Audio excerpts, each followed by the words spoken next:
The city does not collapse all at once. It fails in layers.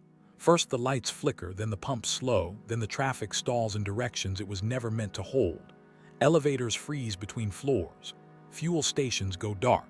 The sound that follows is not an explosion but an absence, the steady mechanical hum of a functioning metropolis replaced by wind moving through hollow corridors of concrete and steel. In that silence, millions of people make the same decision at the same time: leave. And when they do, the very roads designed to save them become the mechanisms of entrapment. This is the moment most people misunderstand.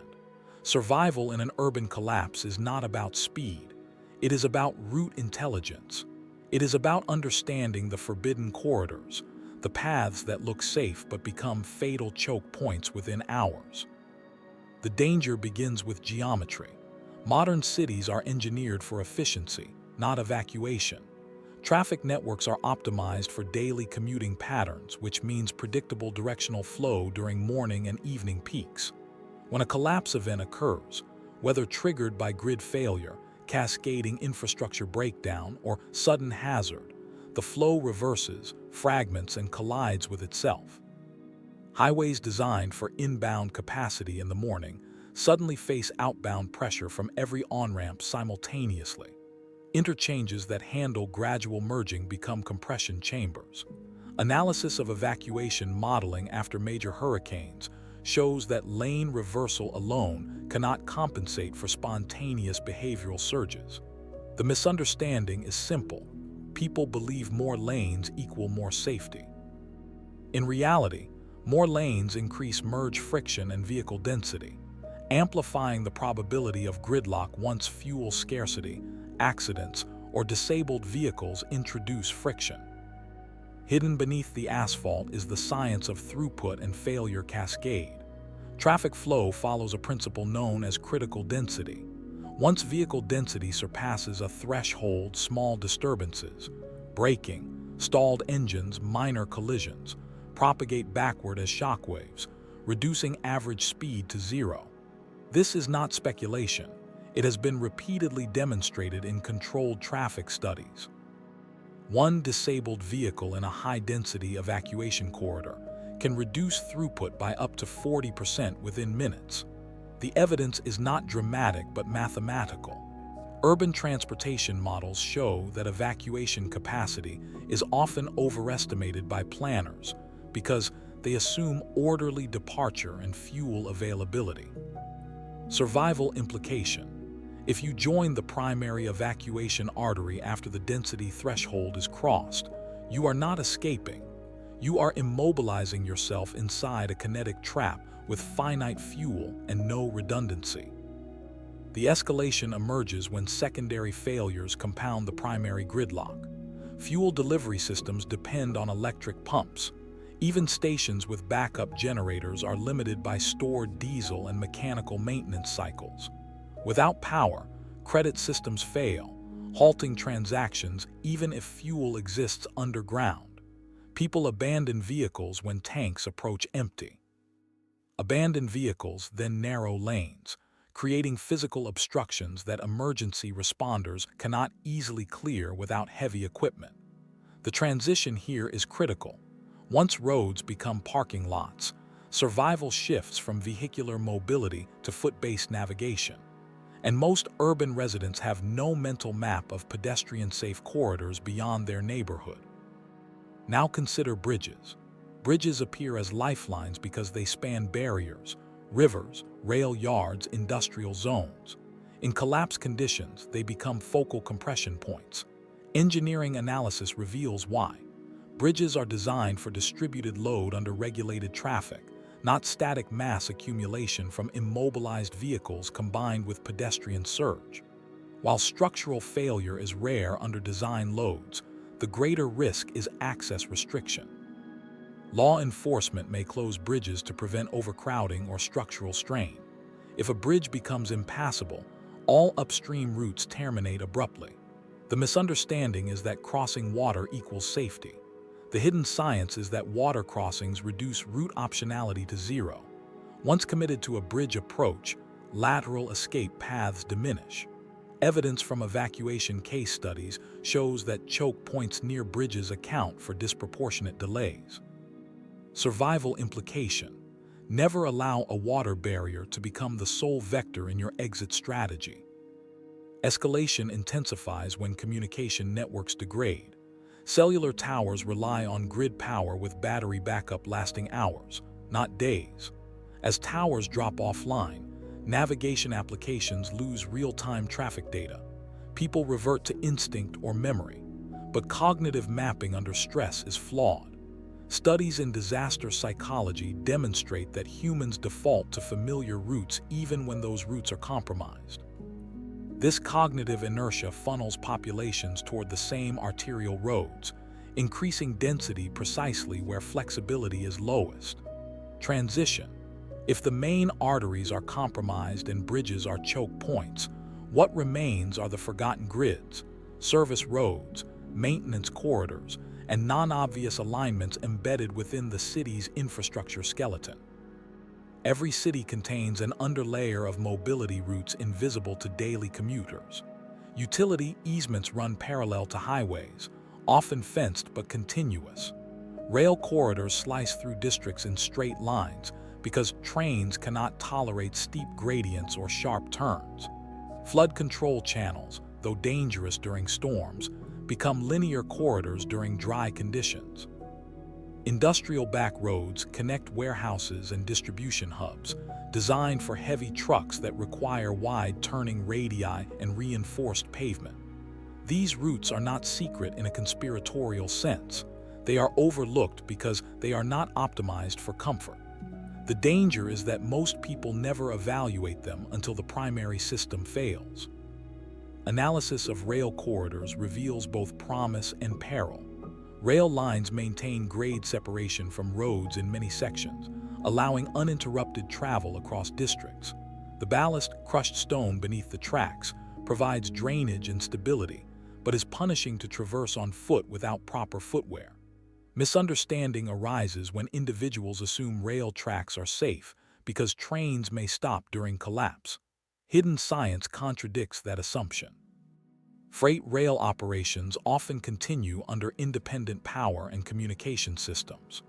Tracks also concentrate movement into narrow corridors with limited lateral escape.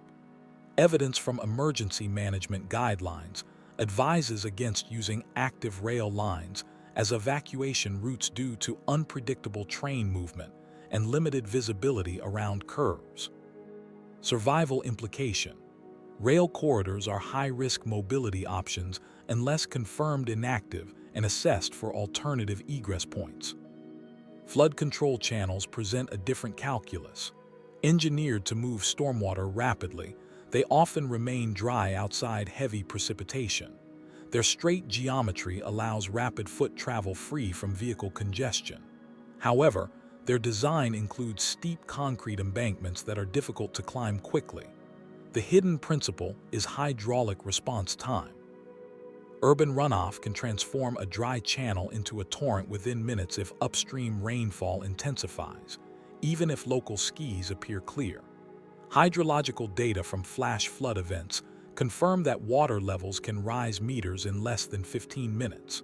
Survival implication: flood channels are conditional routes requiring continuous weather awareness and immediate vertical escape planning. Industrial zones offer another overlooked pathway. These districts contain wide access roads built for logistics efficiency. During collapse, commercial activity halts, reducing vehicle density. Warehouses are often spaced apart, creating visibility and maneuvering space. The misunderstanding is that industrial areas are inherently dangerous due to perceived crime or chemical hazards. The hidden science lies in zoning logic. Hazardous materials facilities are regulated with setback distances and containment systems. Risk assessment must be specific, not generalized. Evidence from emergency response mapping shows that industrial perimeters often have multiple ingress and egress points to accommodate freight circulation. Survival implication: industrial back roads can provide lateral movement parallel to congested highways, enabling bypass of primary choke points. Escalation deepens when we address verticality. Cities are three-dimensional.